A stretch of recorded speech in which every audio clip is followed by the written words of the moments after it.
যার পীর নাই তার পীর হলো শয়তান। বিশ্বাস হয়নি? আল্লাহকে পেতে হলে উসিলা ছাড়া, মাধ্যম ছাড়া আল্লাহ পাওয়া সম্ভব না।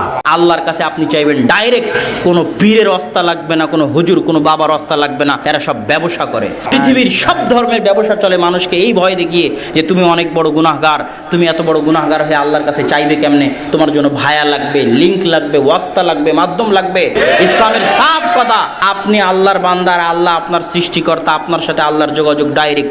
যত বড় গুনাহগার হন, আপনি কি ওর চাইতে বড় গুনাহগার যে 99 জন মানুষকে হত্যা করে 100 জন মানুষকে হত্যা করে যাচ্ছে আল্লাহর কাছে ক্ষমা নিবে চাই, এখনো ক্ষমা চাইও নি? 99 জন মানুষকে হত্যা করে একদম আলেমের কাছে গেছে, বলছে ক্ষমা চাই, বলছে ক্ষমার কোনো রাস্তা নাই, ওকে হত্যা করে দিয়েছে।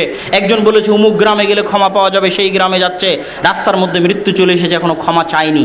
আল্লাহর কাছে ক্ষমা চাইনি এমন একটা বান্দা যে মাত্র ইচ্ছা পোষণ করেছিল ক্ষমা চাইবে, তাকে ক্ষমা করার জন্য আল্লাহ জমিনকে বললেন, জমিন এই দিকে হয়ে যাও, ওই দিকে হয়ে যাও। ফেরেশতাদের বললেন, যেই জমিনের দিকে, যেই গ্রামের দিকে যাচ্ছিল ওটা যদি কাছে হয় তাহলে তাকে ক্ষমা করে দাও। আল্লাহর কাছে যে ক্ষমা চায়নি তাকে ক্ষমা করার জন্য আল্লাহ কৌশল অবলম্বন করলেন। ক্ষমার ইচ্ছা পোষণ করেছিল মাত্র। আপনি যত বড় গুনাহগার হন না কেন, আল্লাহ আপনার ওই পীরের চাইতে, ওই বাবার চাইতে শতগুণ, লক্ষ গুণ আল্লাহ আপনাকে ভালোবাসে। ওরকম হাজারো লাখো কোটি পীর জানা করতে পারবে, আল্লাহ সুবহানাহু ওয়া তাআলা একাই তার চেয়ে বেশি করতে পারবে।